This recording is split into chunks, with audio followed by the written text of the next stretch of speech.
ఈ యొక్క అకుల ప్రిస్కిల్లా గురించి మనం చూస్తే అపోస్తుల కార్యము 18వ అధ్యాయం 1వ వచనం చదవండి. అటు తర్వాత పౌలు ఏథెన్స్ నుంచి బయలుదేరి కొరింథునకు వచ్చి పొంతు వంశీయుడైన అకుల అను ఒక యూదుని అతని భార్య అయిన ప్రిస్కిల్లాను కనుగొని వారి యొద్దకు వెళ్ళాను. చాలు. దేవుడు వాక్య భావన అంతా ఆశీర్వదించి ఫలింపచేయును గాక. ఇందాక మీరు అంజిత రత్న చదివేటప్పుడు విన్నారు. మమతా శీలకు తప్పు చెప్తుంటే నేను ఇదే చెప్పిన, ఒక్కొక్క పదాన్ని చూసుకోండి, మొత్తం సెంటెన్స్ చదవద్దని. అందుకనే రత్న చదివేటప్పుడు గమనించిందని మీరు అంత చదవదా పాప. ఒక్కొక్క పదం చదివితే మనకు అది అర్థం అవుతుంది, తప్పు ఉండదు. గుర్తుపెట్టుకోండి. తొందర చదవాలని అనుకోండి. పదము చదివినప్పుడు పదం మనకు అర్థమవుతుంది, తప్పులు పోవు, దేవునికి మహిమకరంగా ఉంటుంది. మనం తొందరగా చదివి తప్పుడే నాకు చదివిక రాదు, ఇంకా నాకు ఏదండి బైబిల్ స్టడీ, లేకుంటే నాకు బైబిల్ చదివికి ఏదండి అనుకుంటుంది. నిదానమే ప్రధానం. హల్లెలూయా, హల్లెలూయా. ఇక్కడ అటు తర్వాత అని రాయబడింది కాబట్టి ఎటు తర్వాత అని మనం జ్ఞాపకం చేసుకోవాలి. 17వ అధ్యాయం 34వ వచనం చదవాలి. అయితే కొందరు మనుషులు అతని హత్తుకొని విశ్వసించిరి. వారిలో అరియోపగీతుడైన దియోనుసియు దమరి అను ఒక స్త్రీయు వీరితో కూడా మరికొందరు ఉండేది. అంటే పౌరులు హత్తుకున్నారంట. ఇక్కడ గమనించవలసిన సత్యం ఒకటి, హత్తుకొనడము అంటే ఎల్లప్పుడూ వార్తలో ఉండాలో అన్నది కాదు. వారి సేవలో పాలి భాగస్తులు ఎక్కడున్నా కూడా. ఇప్పుడు వీళ్ళందరూ కలిసి పౌరు దగ్గరికి రాలేదు, కానీ హత్తుకొనడం అంటే పౌరు సేవ కోసం, పౌరు కోసం 24 గంటలు ప్రార్థించేవాళ్ళు.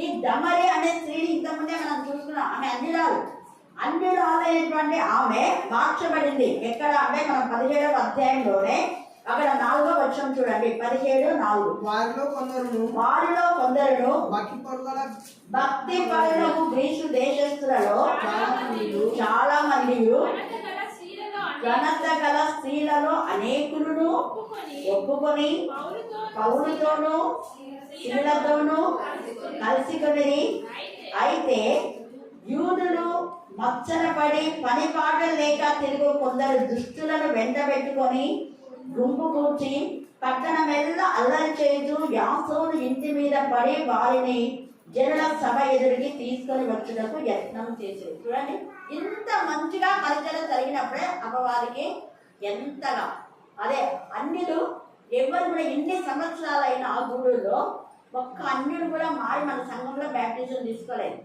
కానీ దేవుడి కృప చొప్పున 2024లో అక్క వాళ్ళు మారి అక్కమక్క వాళ్ళు వాళ్ళ మొత్తం ఫ్యామిలీ, అక్కతే కాదు, ఆమె కొడుకు వాళ్ళ అత్తగారు నడవలేదు, అయినా కూడా ఆటోలో వచ్చి బ్యాప్టిజం తీసుకులేదు. ఎప్పుడైతే అన్నిలు మార్చమన్నారో వెంటనే అపవాది సంఘంలో ఏం చేస్తుంది? చిచ్చు పెట్టింది. ఎవరి ద్వారా చిచ్చు అంటే అల్లరితో. ఇది ఎక్కడి నుంచి చూసేయగా ఏ గుంపు ఎవరు అంటే అల్లరి చేయొచ్చు. ఎవరు వాళ్ళు అంటే దుష్టులు. ఎవరు వాళ్ళు చెప్పండి? దుష్టులు. దేవుని కార్యం జరగడం దుష్టులకు అస్సలు నచ్చదు. అనేక మంది అన్యులు మారిపోతున్నారే, అనేక మంది తాగుబోతులు మారిపోతున్నారే, అనేక మంది దుర్మార్గులు మారిపోతున్నారే. ఎవరు మారి దేవుని గణపరుస్తున్నారే. ఎందుకంటే మారకుండా ఉండాలి. వీళ్ళు మారినారు కాబట్టి వీళ్ళు మంచి అంటారు, మారని వాళ్ళు దుష్టులు అంటారు. మమ్మల్ని చెడ్డ చేస్తారు కదా అని వాళ్ళు కూడా చెడ్డ అయిపోతే అందరం ఒకటే కదా, మేమంతా పాపలమే, ఎవరు నీతివంతులు అన్నాను. నిజమే. ఎప్పుడు మన రక్షణ పొందినప్పుడు నీతిమంతులు లేడు, ఒక్కడు కూడా లేడు. కానీ రక్షణ పొందిన తర్వాత పొందిన వాళ్ళందరూ కూడా వేసే నీతిమత్వాన్ని కలిగి ఉన్నారు. వాడు క్రీస్తు రక్తంలో కడగబడి కొనబడి క్రీస్తు సొత్తై క్రీస్తు బిడ్డలుగా చేయబడినారు. వాళ్ళు నీతిమంతులే, వాళ్ళు అనీతిమంతులు కాదు. అలాగా వాళ్ళని అనీతిమంతులు అంటే వేసే రక్తం ఉందానే, ఆయన శిలువలో కాల్చుని బట్టి ఆయన బలియాగం అంతా ఉందానే. ఎంతసేపు నేను ఘోర పాపిని అంటే మరి వేసే శిలువ రక్తం ఏం కావాలి? ఆయన కడగలేదా? ప్రతి ఒక్కరు నేను ఘోర పాపిని అంటుంటారు. ఎప్పుడు నువ్వు ఘోర పాపి అంటే రక్షణ పొందకముందు. రక్షణ పొందకముందు ఆ ప్రార్థన చేయాలి. రక్షణ పొందిన తర్వాత ఒకవేళ చేయొచ్చు ఏమని, దేవా ఒకప్పుడు నేను ఘోర పాపిగా ఉంటేనే అపోస్తలుడైన పౌలుగా, ఒకప్పుడు నేను హింసకుడను, దూషణుడు, హానికరుడు, కానీ క్రీస్తు కృప వల్ల ఇప్పుడు నేను క్రీస్తు ఖైదీని. హల్లెలూయా, హల్లెలూయా. ఒకప్పుడు నేను క్రీస్తు విరోధిని, ఇప్పుడు నేను క్రీస్తు సంబంధిని, ఇప్పుడు నేను క్రీస్తుకు చెందినవాడను. అంత మాత్రమే కాదు, క్రీస్తును పోలి ఉన్నాను, క్రీస్తు నాలో ఉన్నాడు, నేను క్రీస్తులో ఉన్నాను. కాబట్టి క్రీస్తే నాతో ఏమైనా నేను చేస్తున్నా అంటే అది నా గొప్పేం కాదు, ఏసైనా చేస్తున్నాను. ఏసయ్య నన్ను పంపి నువ్వు ఇక్కడ ఇది చేయండి అది చేస్తున్నావు అంతే. చాలా మంది ఏదని అంటుంటారు, ఆమె చెప్పిందే చేయాలి, ఆమె చెప్పింది కాదు. నేను వాక్యానుసారంగా వెళ్తాను. వాక్యంలో దేవుడు ఏం చెప్పాడో ఆ ప్రకారమే నేను ప్రవర్తిస్తాను. ఎవరు చెప్పినా వినాను, ఎవరు చెప్పింది వినాను, దేవుడు చెప్పింది మాత్రమే వింటాను. ఈవెన్ నేను చెప్పిన మా నాన్న కూడా ఇక్కడ మీ మధ్య పరిచర్య చేయడం నాన్నకి ఇష్టం లేదు. ఎందుకు అంటే ఇక్కడ 4 సార్లు పరిచర్య చేసినాడు కాబట్టి వీళ్ళ యొక్క బుద్ధులంతా తెలుసు నాన్నకు. అంటే ఇక్కడ పరిచర్య చేయడం నాన్నకి ఇష్టమే. బట్ అయితే ఏమన్నా అంటే నాతో నువ్వు ఇక్కడ పరిచర్య చేయాలంటే నీతో పాటు ఇంకొకరు సహా పరిచర్యకుడు ఉంటే చెయ్యి, నువ్వు ఒక్కదానివే చేస్తే వీళ్ళు చాలా ఇదిగా క్రూరమైన తోడేళ్ళు ఉన్నారు ఇక్కడ ఉండే చెప్పినాడు మా నాన్న. అంటే నేను అన్నాను నువ్వు చెప్పకముందే నాకు దేవుడు నాతో మాట్లాడినాడే అన్నా నేను. కానీ ఆ తోడేళ్ళ పైన గొర్రె చర్మం తీసేసి వాళ్ళు తోడేదని విల్లు పరిచేలా చేస్తాను నేను అన్నా ధైర్యంగా. నాన్న నవ్వాడు. సేమ్ గిఫ్ట్స్ అంటూ కూడా జాగ్రత్తగా ఉండాలమ్మా ఇక్కడ అన్నాడు. ఎందుకంటే వాళ్ళకి తెలుసు ఈ పరిస్థితులన్నీ కూడా. ఇంకా అన్నాడు మా నాన్న, నీకు పరిచయం ఇష్టం కాబట్టి కావాల్సిన ఎన్నికల్లో చేయి. అక్కడ చాలా మంది ఒబీడియన్స్ ఉన్నారు. అంటే ఇక్కడ కూడా ఉన్నాను నాన్న, ఎవరో కొందరు ఉన్నారు. కానీ ఆ కొందరిని బట్టి దేవుని సేవలు నేను ఆపరేటోడు, ఇది గోడ్స్ లేదు అంతే అని. అప్పుడు నాన్న ఏమని ఎన్నిసార్లు చెప్పాడు రత్నకు, మీరు ఇచ్చారు అందరికి, మీ అక్కలు చెప్పండి, అక్కడికి అన్నా మీ అక్కలు చెప్పండి, మీ అక్కకు చెప్పండి. కానీ దేవుడు ఇన్ని సంవత్సరాలుగా ఎన్ని పోరాటాలు ఉన్నా ఎంత సాఫీగా ఎక్కడ బ్రేక్ కాకుండా సేవ జరిగించినాడు. ఎందుకంటే ఇది ఇక్కడ పూర్తయిన పౌరులాగానే దృష్టిలో కొంతమంది మత్సరపడి కొంతమంది చేస్తారు. కానీ పౌరుడు ఇక్కడ పరిచయం ఎంత బాగా చేశాడో అందుకని ఇక్కడ 5:17 చదివించా. అటు తర్వాత అంటే ఇక్కడ ఇంత ఇదిగా చేసినాడు కాబట్టి అనేక మంది అన్ని స్త్రీలు మార్చమన్నారు. ఆ అన్ని స్త్రీలో ఈమె కూడా ఒకటి, రమరి అనే ఆమె కూడా ఒకటి. అది ఇంతకుముందే మనం ధ్యానించుకున్నాం. ఇక్కడ వీళ్ళైతే దేవుడు ఎందుకు భయభక్తి గల వాళ్ళు, అకులా ప్రిస్కిలా వీళ్ళిద్దరు భార్య భర్తలు. అకులా భర్త, ప్రిస్కిలా భార్య. అయితే వీళ్ళిద్దరు భార్య భర్తలు కలిసి దేవుని పరిచయం చేస్తున్నారు, వేరువేరుగా కాదు. వాళ్ళకు ఒక విధానంలో వీళ్ళకు ఒక విధానం. కొంతమంది భార్య ఒక చోటికి భర్త ఒక చోటికి ఇలాగా వాళ్ళ పరిచర్యలు ఉంటాయి. కానీ అలాగే లేవు ఇక్కడ. భార్య భర్తలు కలిసి యేసే నామం గర్వపరిచే విధానంలో, భర్త అన్యుడైతే భార్య క్రైస్తవుడు అంటే, భర్త క్రైస్తవుడు అంటే భర్త అన్యుడైపోయాడు. ఇలా కాదు, వీళ్ళిద్దరూ క్రీస్తుకు చెందిన వాళ్ళే అని తెలుసుకొని అపోస్తలుడైన పౌలు అక్కడికి వచ్చాడు. ఎవరో వాళ్ళకు అపోస్తలుడైన పౌలు వీళ్ళ గురించి తెలియజేస్తుంటారు, అందుకే అక్కడికి వచ్చాడు. పైగా వాళ్ళు అదే వృత్తి చెందినటువంటి వాళ్ళు అంట. అది మనం గుర్తించాలి. ఎప్పుడైనా దేవుని యందు భయభక్తి కలవాళ్ళు దేవుని యందు భయభక్తి కలవాళ్ళను ఆనర్ చేస్తారు. ఎవరైనా దేవుని యందు భయభక్తి గల వాళ్ళకు యాంటీగా ఉన్నారంటే 100% వాళ్ళు దేవుని భయం లేదు అని ఎవరు చెప్పగానే మనం చెప్పవచ్చు. దేవుని యందు భయభక్తి గలవాడు 100% దేవుని యందు భయభక్తి గలవాడిని ఆనర్ చేస్తారు, కలిసి పని చేస్తారు. వీళ్ళు కలిసి పని చేస్తున్నారు. చూడండి ఇక్కడ పౌలు వచ్చినప్పుడు పౌలు నీ పరిచయం వేరే, మా పరిచయం వేరే, లేదా నేను భార్య భర్తలు కదా మేము చెప్పినట్టే నువ్వు వినాలి అన్నారా? ఇక్కడ పౌలు ఒంటరి పరిచయం. కానీ అనలేదు, ఒంటరి వాడైన పౌలును తమ సొంత తమ్ముళ్లాగా వాళ్ళు భావించారు. హల్లెలూయా, హల్లెలూయా. అలాగా వీళ్ళు కలిసి పనిచేస్తున్నారు. పౌలు కూడా వాళ్ళ ఇంట్లో ఉన్నాడు కాబట్టి నేను వీళ్ళింట్లో ఉన్నాను, వీళ్ళు చేసిన తిరిగి ఊరికే ఉందాంలే అని అనుకోలేదు. కష్టపడి పని చేసుకున్నాం. చూడండి, అందుకే ఊరికే మనం భోజనం చేయకూడదు, కష్టపడాలంట. మనం భోజనం ముందు పెట్టుకున్నప్పుడు ఈ అన్నం తినడానికి మనకు అర్హత ఉందా లేదని ఆలోచించుకోవాలంట. పని చేయకుండా భోజనం చేసేవాళ్ళు సోమరిపోతూ, అలాంటి వాళ్ళు ఎలాంటి బ్లెస్సింగ్స్ పొందుకోవాలని కూడా వాక్యంలో ఉంది. మనం రోజు ఏదో పని చేస్తేనే ఆ భోజనం తినడానికి మనం హక్కులం, ఇది గుర్తుపెట్టుకోండి. తర్వాత ఇక్కడ చూడండి, అందుకనే ఇతను ఊరికే ఉండకుండా పౌలు కూడా అదే వృత్తి కలవాడు కాబట్టి ఒకరిపైన ఆధారపడకుండా ఆ వృత్తికి డేరాలు కుట్టువారు కాబట్టి పౌలు అదే వృత్తి గలవాడు కనుక వారితో కాపురం ఉండేను. వాళ్ళు కలిసి పనిచేసి, ఇది అండర్లైన్ చేస్తున్నారు, కలిసి. ఈ రాత్రి కాల సమయంలో కలిసి మీరు ప్రార్థన చేయండి. అన్నదమ్ములు, అక్క చెల్లెళ్ళు, భార్య భర్తలు, అక్క తమ్ముడు కానివ్వండి, ఎవరైనా ఇద్దరు కలిసి మీరు పనిచేస్తే ఎన్ని బ్లెస్సింగ్స్, లేదా ముగ్గురు కలిసి పనిచేస్తే ఎన్ని బ్లెస్సింగ్స్, ఎంత సంతోషం. ఈరోజు మేము ఆ ఇల్లు దర్శించడానికి వెళ్ళినప్పుడు వాళ్ళు ఎంత సంతోషపడినారు.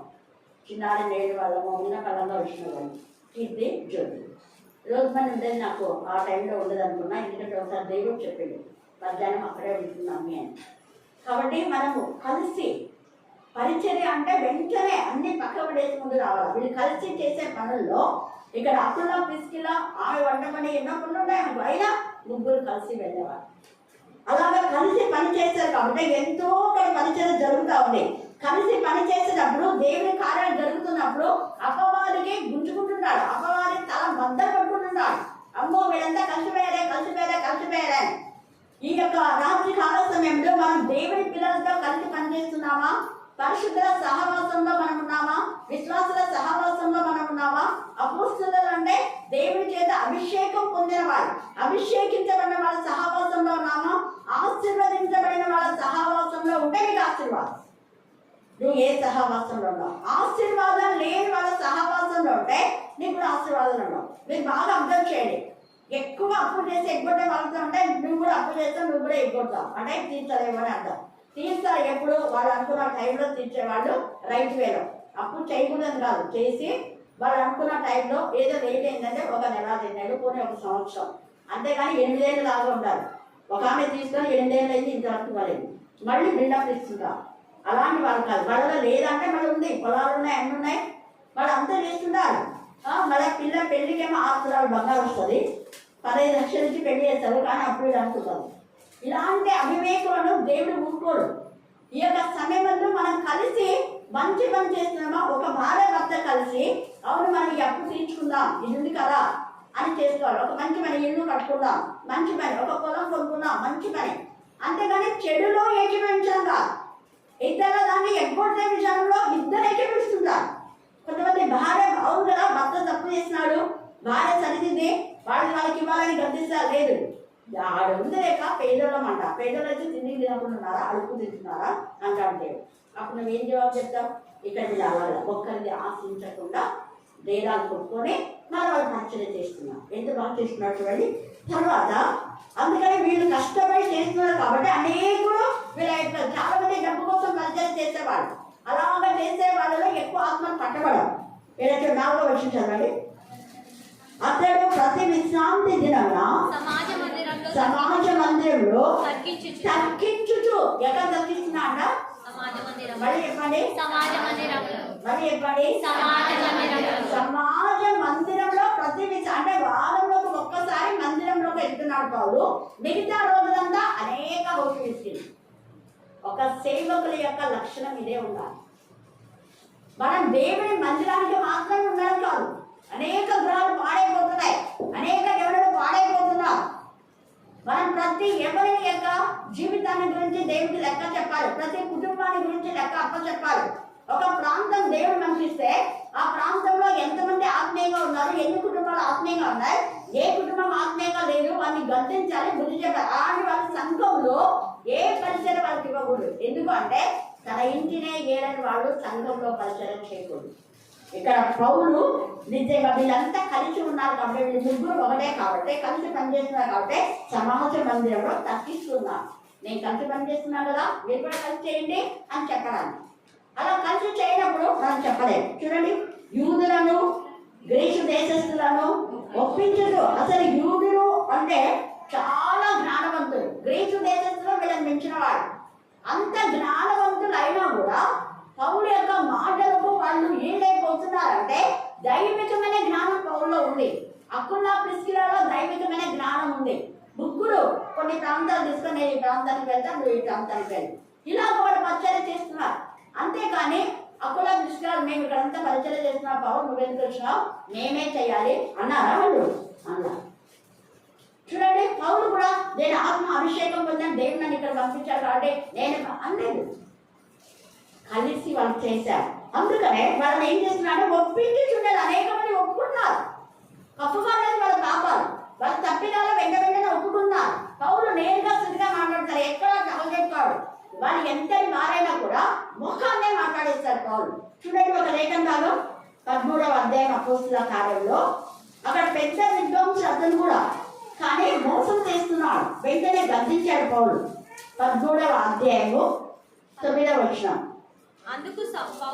అందుకు పౌలు అనబడిన సౌలు పరిశుద్ధాత్మతో నిండిన వాడై అతని తేరి చూచి సమస్త కపటంతో, ఇతను ఎవరు అంటే పౌలు కంటే పెద్దవాడు, పౌలు కంటే విద్వాంసుడు, నాకంటే విద్వాంసుడు కదా, అతనితో నాకెందుకులే అనుకోలేదు. కానీ అతను చేసేటటువంటి వే ఆఫ్ ఆ యొక్క పరిచర్య సరిగా లేదు. అక్రమమైన మార్గం, డబ్బు కోసమే చేస్తున్నాడు. ఆ యొక్క అధిపతి దగ్గర డబ్బును ఎక్కువ దండుకున్నాడు. సెర్గీ పౌలు అనే అధిపతి దగ్గర ఏమేమో కలబడి మాటలు చెప్పి డబ్బును బాగా దండుకుంటున్నాడు. అందుకని ఈ అధిపతి దగ్గరికి పౌలు వచ్చేసరికి నాకు వచ్చే రాబడి పోతుందే. చాలా మంది సేవకులకు అదే, వీళ్ళు పరిచర్యలో ఉంటే మా యొక్క డబ్బులు పోతాయే, మా కానుకలు పోతాయే, వీళ్ళని పక్క పెట్టేస్తే మా కానుకలు బాగా వస్తాయి, లేదా మమ్మల్ని అంతా ప్రైజరా అంటారు, మమ్మల్నే ఇంటికి పిలుస్తారు, మాకే అందిస్తారు అనేటటువంటి స్వార్థపు ఆలోచన, మూర్ఖపు ఆలోచన. కానీ ఇలాంటి ఆలోచన ఉన్న వ్యక్తులను దేవుడు ఈ రాత్రి ఏం మాట్లాడుతున్నా అంటే, సమస్తమైన కపటముతో, సమస్త దుర్మార్గంతోనూ నిండినవాడా అపవాది కుమారుడు. వీళ్ళు అపవాది కుమారుడు. నేనే వాక్యం చెప్పాలి, నేనే ప్రార్థన చేయాలి, నేనే స్వస్థత హీలింగ్ చేయాలి, వేరే వాళ్ళకి చేయకూడదు అనేది ఉంటుంది. కానీ దేవుడి పిల్లలైతే మీరు కూడా చేయగలరు. చేయండి. మీరు ఒక్కరికి ఒకరు చేస్తున్నారు. వాక్యంలో వేసే అదే చెప్పాడు, ఒక్కరికి ఒకరు ప్రార్థన చేయండి.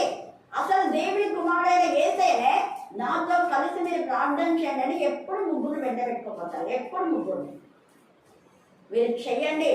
ఎన్నిసార్లు వాళ్ళని గద్దించాడు, ప్రార్థన చేయండి, శోధన వస్తుంది, ప్రార్థన చేయండి, చేయండి చేయండి, మెరుపుగా ఉండండి, హెచ్చరిస్తూనే ఉన్నాను. నా కోసం మీరు, మీకోసం నేను చేస్తాను, మీ యొక్క నమ్మిక తప్పిపోతున్నట్టు నేను ప్రార్థిస్తున్నాను పేతురు అంటాడు పేతురు.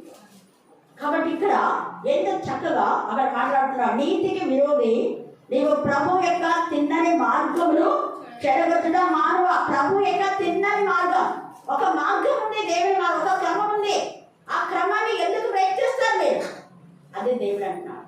ఇలాంటి కాల సమయంలో పీటర్లో వేసిన పునాది రాత్రిని తీసేయకూడదు. ఒక క్రమాన్ని మనం సంఘాల్లో పెట్టుకున్నప్పుడు ఇళ్లలో ఒక క్రమం, వీధిలో ఒక క్రమం, దేశంలో ఒక క్రమం, పట్టణంలో ఒక క్రమం, ఆ క్రమాన్ని బ్రేక్ చేయడం ద్వారా అనేకమైన అలజడులు, కలవాళ్ళు, గొడవలు వచ్చేది. అందుకే క్రమమైన పద్ధతిలో వెళ్ళినప్పుడు చాలా మటుకు గొడవలు అణిగిపోతాయి. హల్లెలూయా, హల్లెలూయా, హల్లెలూయా. ఈ పెన్షన్ల పంపిణీలో కూడా ఆల్ఫాబెటికల్ గా, లేకపోతే ఇంటికి ఒక నంబర్ ఇల్లు ప్రకారం అట్లా వరుసగా ఇచ్చుకుంటే ఏ గొడవలు ఉండదు. అట్లా కాకుండా వాళ్ళ బంధువులకే ముందు ఇచ్చుకున్నారు అనుకో, ఏమవుతుంది? గొడవ. వాళ్ళకే ముందు ఇచ్చి మాకేమో లేట్ ఇచ్చి అవి లేకుండా ఉన్నట్టు ఒక క్రమం. క్రమాన్ని ఎప్పుడు పాటించినా అక్కడ గొడవలని సామాన్యంగా ఉండవు. ఇక్కడ ఇతని క్రమాన్ని, మార్గము, దేవుని యొక్క తిన్నని మార్గము చెడగొట్టుట మానవ. ఇదిగో ప్రభు తన చెయ్యిని మీద ఎత్తి ఉన్నాడు, నీవు కొంతకాలం ఏమైతావంట? గుడ్డివాడు అవుతావు. గుడివాడు అయినా చేతులు ఎవరన్నా నన్ను పట్టుకుంటురా అని చూశాను. అది అంత విర్రవిగిన అతను గుడ్డివాడైపోయాడు. గుడ్డివాడు కావడానికి దేవుని యొక్క ఉగ్రత. దేవుడి బిడ్డల పైన నేరారోపణ చేస్తే దేవుడు ఊరుకోడు. ఇక్కడ కూడా అదే అంటాడు పౌలు కూడా. 7వ వచనం చదవండి, 6-7, 18వ అధ్యాయం 6-7 వచనాలు. వారు ఎదురాడి దూషించినప్పుడు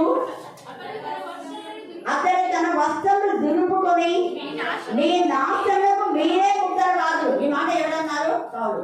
మరి అనవసరం కూడా ఇలాగ మనం అంటే ఏం మన నాశనం కోరుకుంటారు అంటారు. ఇలా పౌలు అన్నాడు, యేసుప్రభు కూడా అన్నాడు. యేసుప్రభు ఏమన్నారు చెప్పండి? యేసుప్రభు ఏమన్నాడు? నాశనం పుట్టుడు తప్ప ఎవ్వరు నశించకూడదు. అందరూ నశించిన దాన్ని వెతికి రక్షించడమే యేసయ్య వచ్చాడు. కానీ నాశనం చేసేవాడు మాత్రం ఏం కావాలి? నాశనం కావాలి. వాళ్ళు ఉన్నారంటే మళ్ళీ ఇంకా రిపీట్ అవుతారు. ఎంత చక్కగా ఇక్కడ కూడా మీ నాశనకు మీరే ఉంటారు కాదు, నేను కాదు. నేను నిర్దోషిని. ఎంతవరకు చెప్తాడు? ఎందుకంటే అనేక మంది ప్రభువును ఒప్పిస్తూ నమ్మిస్తున్నందుకు శీలయు తిమోతియు మాసిదోనియ నుండి వచ్చినప్పుడు పౌలు వాక్యం బోధించేందు ఆతృత గలవాడే యేసే క్రీస్తుని యూదులకు దృఢంగా సాక్ష్యం ఇచ్చుతున్నాడు చూసి వాళ్ళు సంతోషపడ్డారు. ఇప్పుడు ముగ్గురు కలిసి వీళ్ళు 5 మంది కలిసి మంచిగా పరిచయం చేస్తున్నారు. అక్కడ వాళ్ళ పరిచయం చూసి వేరే వాళ్ళకు కళ్ళ మంట అయిపోయింది. అందుకని అక్కడ ఏం చేస్తున్నారంటే కొంతమంది దుష్ట శక్తులు అంతా రేపి దూషించినప్పుడు పౌలు ఊరుకోరా, వస్త్రములు దులుపుకొని మీ నాశనకు మీరే ఉత్తరవాదు, నేను నిర్దోషిని, ఇక మీద అన్యజనుల ఎదురు పోవునని వార్తలు చెప్పి అక్కడి నుండి వెళ్ళి అక్కడికి వెళ్ళాడా? సమాజ మందిరంలోనే ఉన్నాడా? చెప్పండి, గట్టిగా చెప్పండి, గట్టిగా. పౌలు పోయినాడా? చెప్పండి, పౌలు పోయినాడా? వాళ్ళ క్రూరత్వాన్ని బట్టి వేరైపోయినాడు. ఎందుకంటే ఈ సహవాసం కూడా సరిగా లేని సహవాసంలో మనం సహవాసం చేస్తే మన ఆత్మీయ స్థితి దెబ్బతిందని గుర్తుపెట్టుకోడు. ఇక నేను ఈరోజు చెప్పే అంశం అదే. అప్పుడు ప్రిస్కిల్లాలు దేవుని భయభక్తి కలవాడు కాబట్టి అపోస్తలుడైన పౌలు కలిసి మంచి పరిచయం చేశారు. అలాగే సీలా తిమోతి కూడా వారితో కలిసి మంచి పరిచయం చేస్తున్నారు. అయితే ఎప్పుడైతే దుష్టులతో కలుస్తామో మన ఆత్మీయ స్థితి పోయి మనకు వచ్చేది శాపమే, ఇంకేం కాదు. చూడండి, కావాలైతే 2వ దినవృత్తాంతములు 18వ అధ్యాయం 1వ వచనం చదవండి. దుష్ట క్రియలతో ఎవరు చేరకూడదు. 18 2వ దినవృత్తాంతం 18:1. తన ఐశ్వర్యమును ఘనతయు అధికంగా కలిగిన తర్వాత యెహోషాపాతు అహాబుతో బియ్యమందినాడు. యెహోషాపాతు దేవుని యందు భయభక్తి గలవాడు. వాళ్ళ తల్లి దేవుని యందు భయభక్తి గలది. భయభక్తి గల కుమారుగానే పెంచింది, పెద్ద చేసింది. దేవునికి మహిమకరంగా ఆమె అంతవరకు ఉండింది. కానీ తర్వాత దేవునికి విరోధమైన పాపం చేస్తాడు ఇక్కడ యెహోషాపాతు. దేవుడు ఊరుకుంటాడా? ఊరుకోడు. ఇక్కడ దేవుని యందు భయభక్తి గల వాడు అన్యులతో బియ్యం పొందితే భయంకరమైన శాపం వస్తుంది. చూడండి, మళ్ళీ 19వ అధ్యాయం 1 నుంచి 3 దాకా చదవండి. యూదా రాజైన యెహోషాపాతు ఏ అపాయము చెందకుండా యెరూషలేము నందుండు తన నగరుకు తిరిగి రాగా దీర్ఘదర్శి హనాని కుమారుడగు యెహూ తిరిగి రాగా అతన్ని ఎదుర్కొనబోయి రాజైన యెహోషాపాతుకు ఇలాగ ప్రకటన చేశాను, భక్తిహీనులకు సహాయం చేసి. ఒక చదవనమ్మా, భక్తిహీనులకు అండర్లైన్ చేసుకోండి, కంటెస్ట్ చేయండి. ఎవరికి సహాయం చేస్తాడ? యెహోషాపాతు భక్తిహీనులకు. మళ్ళీ చెప్పండి, ఎవరు సహాయం చేస్తాడు? మళ్ళీ చెప్పండి, భక్తిహీనులకు నువ్వు సహాయం చేస్తే కూడా యెహోషాపాతు పట్టిన గతే వస్తుంది, గుర్తుపెట్టుకోండి. భక్తిహీనులు, దుర్మార్గులు, దుష్టులు, వాళ్ళతో మనం కలవకూడదు, వాళ్ళకి సహాయం చేయకూడదు.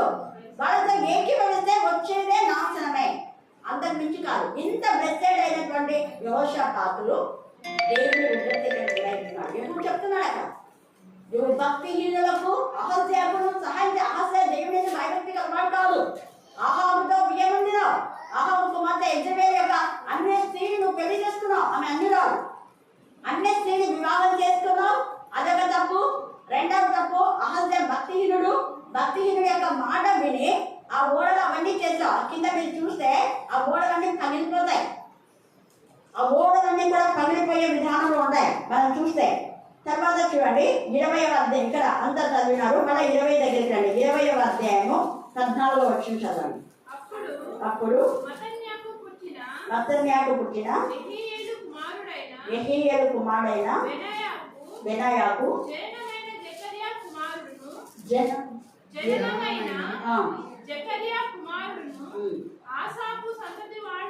ఆసాపు సంతతి వాడును లేవీనగు అతని సమాజంలో ఉన్నాడు. అతను వీళ్ళకు మేలుకరమైన విధానంలో చేస్తాడు. కానీ ఇక్కడ మనం చూస్తే అప్పుడు మత్తన్యాకు పుట్టిన యెహీయేలు కుమారుడైన బెనాయా అను జకర్యా కుమారుడు అక్కడ ఉంటాడు. ఇతను ఈ యొక్క యెహోషాపాతుకు దేవుడి యందు భయభక్తి కలవాడుగా ఒక ప్రవచనం చెప్తాడు. ఏమిటంటే ఇది యుద్ధ యుద్ధము దేవుడు చేస్తాను, నువ్వు భయపడొద్దని ధైర్యం చెప్తాడు. మీరంతా 14 నుంచి 15 దాకా చదివితే అక్కడ మీకు అర్థమవుతుంది. ఈ గొప్ప సైన్యములకు మీరు భయపడకుని జడియకుని, ఈ యుద్ధము మీరు కాదు, దేవుడే జరిగించును. రేపు వారి మీదకి పోవుడి, రేపు పోవుడి అని చెప్తున్నాడు. నీ ఇష్టానుసారంగా పోవద్దు. నువ్వు రాజువే నీ సొంత ఆలోచన సొంతనే ఆలోచన చేసుకోవద్దు. దేవుడు చెప్తున్నాడు రేపు పోమంటున్నాడు, రేపే పోవాలి అంటున్నాడు. ఇప్పుడు మనకి అలా చెప్తామంటే వాళ్ళ మాట నేను అలా అంటున్నారు. ఇక్కడ దేవుడు చెప్పిన మాటను మనం వినాలి. మనుషుల మాట, పెద్దల మాట, వాళ్ళ మాట, వీళ్ళ మాట కాదు. దేవుడు చెప్పిన మాటను మనం వినాలి. రేపు పోవుడి అన్నాడు, అంతేగాని నేను రాసు కదా నా ఇష్టం అలా. అప్పుడు యెహోషాపాతు రాజా మీరందరూ ఆలకించుడి అని చెప్పి ఈ మాట అని, అప్పుడు రేపు వాళ్ళ పొమ్మంటే వాళ్ళకు దేవుడు ఘనమైన విషయం ఇస్తాడు. హల్లెలూయా, హల్లెలూయా. అంత ఘనమైన విషయాన్ని పొందుకుంటాడు ఈ యెహోషాపాతు. మీరు 30 వచనం చదవండి, 20వ అధ్యాయం 30 వచనం. ఈ ప్రకారము అతని దేవుడు ఇంతవరకు దేవుడి పైన ఆధారపడుతున్నాడు, దేవుడి బిడ్డల మాట విన్నాడు. ఇక్కడ కూడా నా సొంత ఆలోచన వద్దులే, నేను రాజు కదా నా ఇష్టానుసారంగా చెయ్యలే అని చెప్పి ఒక ప్రవక్త యొక్క మాటకు విధేయత చూపినాడు. అంతేగాని నీ మాట నేనెందుకు వినాలే అనలేదు. అక్కడ మన వాళ్ళు అట్టే అంటారు. దైవికంగా మనం ఒక క్రమాన్ని చెప్తే వాళ్ళ మాటనే వినాలా, మేము చెప్పింది వినాలి అంటారు. వాళ్ళు చెప్పింది అక్రమం, అన్యాయం, దౌర్జన్యం. అది దేవుడికి నచ్చదు. ఇక్కడ మీరు న్యాయమైన పద్ధతిలో పోయారు కాబట్టి ఈ ప్రకారము అతని దేవుడి చుట్టూనున్న వారిని జయించి అతనికి నెమ్మదిని అనుగ్రహించేందుకు ప్రవక్త మాట విన్నాడు. తన సొంత బుద్ధిని ఆధారం చేసుకోవాలి. గుర్తుపెట్టుకోండి, దేవుడి పిల్లల మాట వింటే నీకు నెమ్మది. అందుకే ఆ నిమ్మలంగా ఎంత నెమ్మదిని అనుగ్రహించగా యెహోషాపాతు రాజ్యము నెమ్మదించాడు, నిమ్మలంగా ఉంది.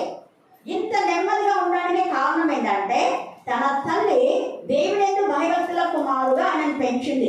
32వ వచనం చదవండి, 31 నుంచి. యెహోషాపాతు యూదా రాజ్యంలో ఏలెను.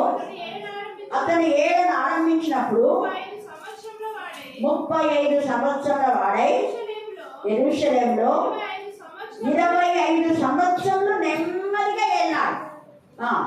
చదువు. అతని తల్లి షిల్హీ కుమార్తె, ఆమె పేరు అజుబా.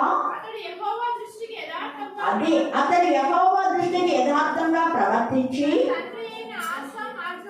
తన తండ్రి అయిన ఆసా మార్గమందు నడుచుచూ తొలగిపోలేదు. ఇంతవరకు బాగానే ఉంది. తల్లి దేవుని భయభక్తుల కుమారుగా పెంచింది అజుబా. ఈమె గురించి మర్చిపోవద్దని మీరు ఈరోజు అజుబా గురించే చెప్పాలి. కాకపోతే అకుల్లా ప్రిస్కిల్లా గురించి దేవుడు ప్రేరేపణించినందుకు అది చెప్తున్నాను, ఇది కూడా చెప్తున్నాను. అజుబా ఈమె దేవుని భయభక్తి కలిగింది. తన పిల్లలను కూడా భయభక్తి కలిగా పెంచింది. తల్లిదండ్రులు ఇద్దరు కూడా భయభక్తి కలవాలి. ఆసా అజుబా, ఆసా అజుబా. ఎవరు చెప్పండి? యెహోషాపాతు తల్లిదండ్రులు ఎవరు? యెహోషాపాతు తల్లిదండ్రులు ఎవరు? ఆసా అజుబా. అజుబా రానే ఆసా రాజు. ఆసా చనిపోయిన తర్వాత యెహోషాపాతు రాజు చేశారు. దేవుని యందు భయభక్తి గల కుమారుడు కాబట్టి మంచిగా నడుచుకున్నాడు. అయితే అప్పటికింకను జనుడు తమ పితరుల దేవుని వెదకులకు తమ హృదయాన్ని స్థిరపరచుకోలేదు. అందుకని అతడు జనులకు మంచివాడు అని అనిపించుకోవాలని యెహోషాపాతు చూడండి దేవుని యొక్క ప్రేమ నుంచి వైదొలిగినాడు. వాళ్ళ మాటిందాం, వీళ్ళ మాటిందాం, వీళ్ళ మాట ఎందుకులే, సర్వమొక్క మాట ఎందుకులే, సర్వమొక్క మాట కాదు దేవుని మాట అనుకుంటే బాగుపడతారు. ఇక్కడ జనులకు వాళ్ళ మాటలు వినాలి అని వాళ్ళ మాటలు విని ఏం చేశాడు ఇతడు? అతను ఉన్నత స్థలంలో ఏం చేయలేదు, తీసివేయలేదు. ఎంత ఉగ్రత వచ్చిందో దీనికి, అతనికి ఎంత ఉగ్రత వచ్చిందో ఇక్కడ చూద్దాం. 35వ వచనం. ఇది అయిన తర్వాత యూదా రాజైన యెహోషాపాతు మిక్కిలి మొదట బాగున్నాడు, ఆరంభం బాగుంది, అర్థం బాగలేదు. ఇంత మంచిగా యథార్థంగా దేవుడి దృష్టికి ఇష్టంగా ఉన్నాడు, నిమ్మలం ఇచ్చాడు దేవుడు, ఇంత ఘనమైన విజయం ఇస్తే ఇప్పుడు ఏమైపోయిందంటే మిక్కిలి దుర్మార్గంగా ప్రవర్తించిన ఇశ్రాయేలు రాజైన అహజ్యాతో స్నేహం చేశాడు. అందుకు దేవుడు భయంకరంగా వాళ్ళ ప్రణాళికలన్నీ ఎడగొట్టేస్తాడు. గోడ తయారు చేస్తారు, ఆ గోడలన్నీ తర్షీషునకు వెళ్ళజాలకుండా బందరైపోతాయి. ఇదంతా చదవడానికి టైం లేదు కాబట్టి నేను క్లుప్తంగా మీతో మాట్లాడుతున్నాను. అవన్నీ బద్దలైపోతాయి, వాళ్ళ బ్రతుకులంతా చెల్లిపోతాయి. దేవుడైన యెహోవా వచ్చి ప్రవచనం చెప్తాడు, నువ్వు ఇలాగా అన్ని వాళ్ళతో నువ్వు చేరినా కాబట్టి దేవుని ఉగ్రత నీ పైకి వస్తుంది అని చెప్తాడు. కాబట్టి సమయంలో ఎవరితో మనం కలుస్తున్నాం? భక్తిహీనులు, దుష్టులు, వాళ్ళతో స్నేహం చేస్తే వాళ్ళకున్న శాపం మనకు కూడా వస్తుంది. ఇతను మంచివాడే, కానీ అహజ్యా దుర్మార్గుడైన అహజ్యాతో చేరాడు కాబట్టి అతనికి శిక్ష వచ్చింది. ఎక్కువ వచ్చి ప్రవర్తిస్తాడు, నువ్వు దేవునికి విరోధమైన పాపం చేశాడు. అందుకని ఇక్కడ 19లో ఎంత తేలిక అక్కడ భక్తిహీనులతో నువ్వు సహవాసం చేశావు. దేవుడిని ఆశీర్వదిస్తే నువ్వు గర్వించి అహంకారమే ఈ పని చేశావు. అందుకే దేవుని యొక్క ఉగ్రత నీ పైకి వస్తుందని. ఈ ఆస్తికి ఆలోచన అలా కాకుండా మనం దేవుని భయభక్తి కలిగి అకుల్లా, ప్రిస్కిల్లా, సీలా, తిమోతి, పౌలు కలిసి దేవుని నామం కనపరిచినట్టుగా మనం ఎవరైనా మనం వ్యతిరేకిస్తే మనం దులిపేస్తున్నాం. మన పాదంలో దులిపేసి ఇంకొక చోటుకు వెళ్ళి అక్కడ పరిచర్య ఎప్పుడు బ్రేక్ కావద్దు. అది ఈరోజు నేను చెప్పే అంశం ఏంటంటే పరిచర్య బ్రేక్ కావద్దు, సహవాసం బ్రేక్ కావద్దు, వాక్యం చదవడం ఆపివేయకూడదు, ప్రార్థన చేయడం ఆపివేయకూడదు. ఇది కంటిన్యూ చేయాలి. ఎలాంటి మన అనారోగ్యం ఉన్నా, బాగున్నా, నిందలున్నా, వేదనలున్నా, కుటుంబంలో గొడవలున్నా, ఎన్నున్నా నువ్వు రోజు ఎన్ని అధ్యాయాలు చదవాల్సిందే. ఈరోజు మనసు బాగలేదని ఒక అధ్యాయం చదువుకొని చూసుకుంటాం కాదు, మనసు బాగాలేదని 5 నిమిషాలు ప్రార్థన చేసుకోవడం కాదు, మనసు బాగాలేదు కదా అని శక్తి రాకుండా ఉండడం కాదు. ఇవి మానుకుంటే మీరు ఆశీర్వదించబడతారు. ఇవి మానుకుంటే మీరు వేరే వాళ్ళు గతించి విడిచిపెట్టగల వారుగా ఉంటారు. ఇదే 18వ అధ్యాయంలో మీరు 24 నుంచి 28 దాకా చదవాలి. ఇంకో రోజు మన జ్ఞానం చేద్దాం. అక్కడ వీళ్ళు తప్పుడుగా ఉన్న వ్యక్తిని మరి గద్దించి బుద్ధి చెప్పి సరిదిద్దారు. దేవుడు ఈ లేఖన భాగాన్ని దీవించి ఆశీర్వదించుగాక. ఆమేన్, ఆమేన్, ఆమేన్. చివరి ప్రార్థన, వార్తాత్మక మనలో ప్రార్థన.